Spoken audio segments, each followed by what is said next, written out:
Labdien! Mani sauc Viktors Oškukovs, un šodien mēs rīkojam mūsu 4. tehnoloģiju rītu, un veltam viņu negluži tikai mākslīga intelekta risinājumiem, bet tieši tam, kas no tām visām vairākām idejām var būt piemērots jūsu organizācijai un kā viņu varētu gan izvēlēties pareizi, tāpēc, ka liela daudzuma pie mūsu ierobežotiem resursiem mums jāizvēlās to, kas dod kaut kādu praktisku efektu. Un būs uzsvars arī uz šo. Un, protams, mēs runāsim arī par pašiem piemēriem, kādi risinājumi, ko var ieviest. Kāpēc mēs par to runāsim? Es pats Emergenā esmu 1,5 gadu, un kad es pievienojos Emergenam, es nācu no Vismas, no Horizon tēmas, kurā man labi pazīstamā, grāmatvedība, pašapkalpošanās sistēmas. Bet tā, ka es ieraudzīju, ko dara Emergen, ka visā pasaulē, ASV, Lielbritānija, Eiropā ievieš tādus ļoti interesants risinājumus. Es sapratu, ka nedrīkst slēpt, obligāti jāpadalās, obligāti jāstāst, kādi ir tie risinājumi, ko tur dara, lai mēs varētu pašpikot, lai mēs varētu brīžiem pat aizņemties idejas vai iedvesmoties. Un kā izskatās mūsu šodienas plāns ir pēc mani ievada Evija Taurenē, valsts kancelējas inovācijas laboratorijas vadītāji, padalīsies ar ļoti interesantām pieejām, kā faktiski mainīt kultūru organizāciju, kura ļoti veicina jaunu risinājumu ieviešanu, kā iesaistīt cilvēkus, lai viņi gribētu to darīt, jo mēs zinām, ka lai ko mēs iecerētu ieviest bieži vien, mēs atduramies pret zināmu cilvēku pretestību, atklātu vai slepeno, un jebkādā laba ideja var vienkārši pazust tajā brīdī. Un Evija padalīsies ar ļoti interesantu valsts kancelējas pieredzi. Es esmu priecīgs, ka tāda nodaļa eksistē valsts kancelējā. Man pašam ļoti interesanti to dzirdēt.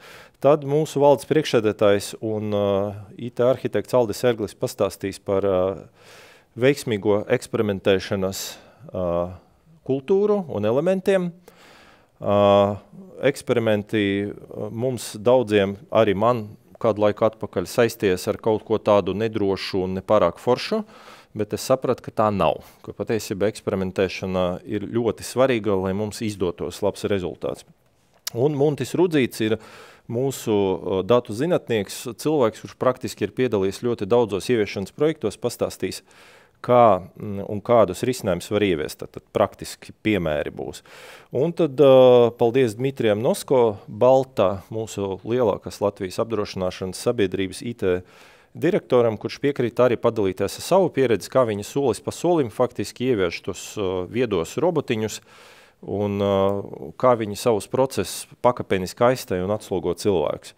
Un tad noslēguma vārdi, un tad beigās mums gaida vieglās pusdienas no restorāna Entersol.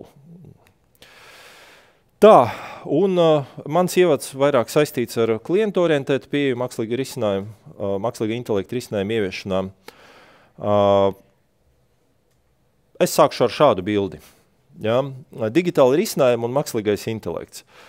Praktiski, tad, kad mēs paskatāmies, ko mēs darām ieviešot digitālos risinājumus un cenšoties adoptēt un ieviest mākslīgo intelektu, mums nevienmēr sanāk baigi forši. It kā atskaitīties mēs varam, ka mums ir, pieņemsim, ieviest e-pakalpojumi, vai mums ir digitāli pieņemami dokumenti, vai mums ir kaut kādi atgadinājumi, notifikācijas nāk uz e-pastu, lai jūs būtu informēti. Mums ir kaut kādi dati, kur mēs varam apgādāt jūs ar informāciju. Bet rezultāts sanāk nevienmēr gala lietotājiem vai gala darbiniekam nevienmēr tik veiksmīgs un foršs. Šis piemērs ilustrē, jā, ka mums lūdza kaut ko digitalizēt, mēs to esam izdarījuši. Ja? Bet, ja mēs pastamies praktiski, nereti ir gadījumi, kad klients vai arī darbinieks, viņš nevar atrast sev vajadzīgu informāciju. Vai nezinu, cilvēkam piedzima bērns un viņš iet kaut ko aizpildīt, kaut patiesībā dati eksistē par to, ka bērns piedzima. Vai, nezinu, ejot kāda iestādē kaut ko paprasīt, es cenšos pēc labākās gribas un savām zināšanām aizpildīt kaut kādu formu, aizpildu iesniedzu, un tad man zvana cilvēks, saka, lūdzu atceliet to, jūs nepareizi esat to aizpildījuši, es jums palīdzēšu tur aizpildīt pareizi, izpildīsim vēlreiz un viss notiks. Ja?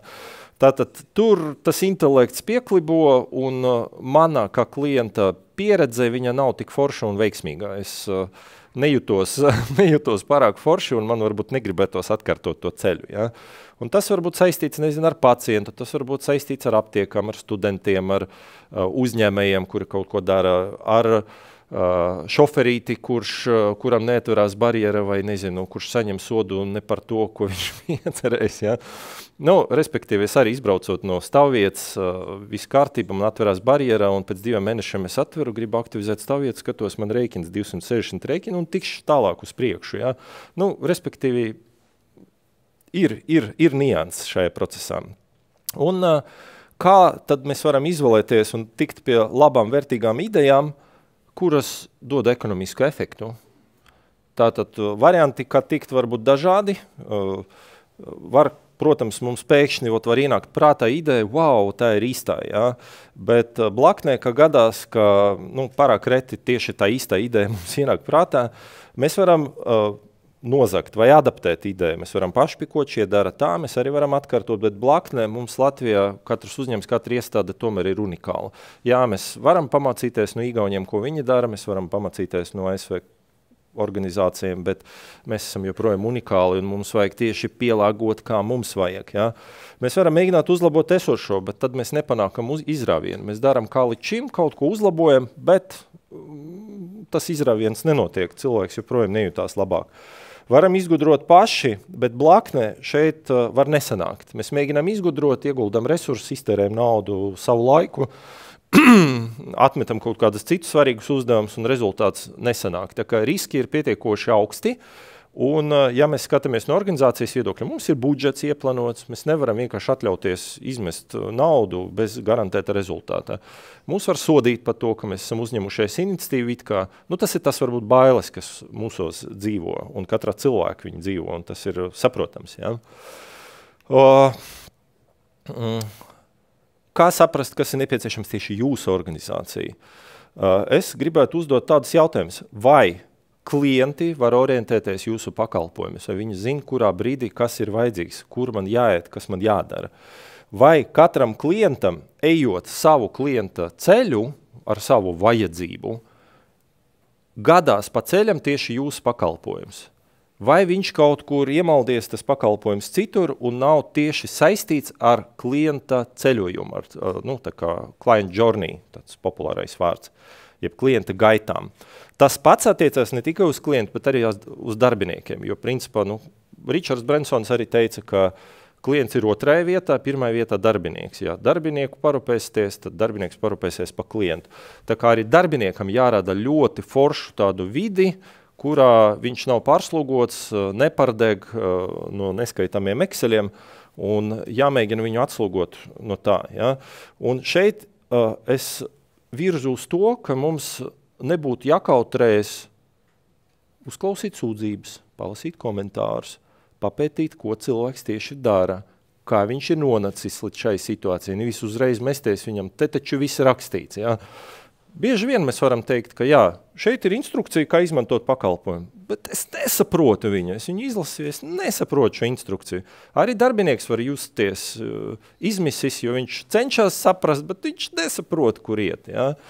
Un pētot šo pieredzi, tos pakalpojumus jāpieskaņo tai pieredzei nevis otrādi. Man šķiet, ka es zinu, kā vajag pakalpojumu, bet forši būtu uzjautāt cilvēkam, uzklausīt viņu sūdzību, pierakstīt, pajautāt, uzzināt. Nekas slikts, ka viņš ir tur varbūt dusmīgs brīžiem vai tur nesanāk viņam kaut kas. Mēģinam saprast, kā viņš līdz tam nonacis. Un pieskaņojam tos pakalpojumus, un tas ne obligāti būs mākslīga intelekta risinājums. Dažreiz tas ir primitīvs automatizācijas kaut kāds rīks, robotiņš, kas kaut ko palīdz izdarīt cilvēkam. Ja?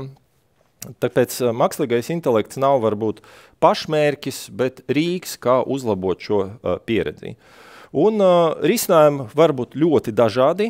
Tā kā es skatījos, kas Emergenā notiek, es ieraudzīju ļoti interesants dažādas risinājumus, kas ir saistīti gan ar varbūt dokumentu atpazīšanu, gan ar, piemēram, anonimizāciju, pieņemsim, visi tiesu nolemumi, tiesu administrācija. Tur ir sensitīvā personīga informācija. Un viņu vajag anonimizēt, bet dokumentu skaits ir tik milzīgs, ka to vajag kaut kā padarīt ar robota palīdzību, nevis cilvēkam iet cauri. Un tad uztrenējot robotiņu arī var uztaisīt tā, ka viņš anonimizē vajadzīgas daļas dokumentā, bet pats nolēmums pēc būtības ir pieejams un publicējams arī publiski. Ja? Un es domāju, katra no jūsu organizācijām ir sensitīva informācija, kur arī var būt vajadzīgs tāds palīgs, kas palīdz to izdarīt. Par to es tagad neiedziļināšos, bet par to stāstīs mans kolēģis Muntis. Viņš minēs ļoti daudzus piemērus un cerams, ka jūs arī saņemsiet interesantas idejas. Un tad es aicinu un dodu vārdu Evijai. Man pašam ļoti interesanti dzirdēt, kā Evija pastāstīs. Mani pārsteidza patikami, ka Evija ir ļoti aizraujās un viņa ir ļoti interesantas metodes, kā iesaistīt cilvēks, jo tieši kā jūs iesaistāt savus kolēģus, darbinieks vai klientus, tā ir atkarīgs, vai tas jūsu pakalpojums strādās vai nestrādās risinājums.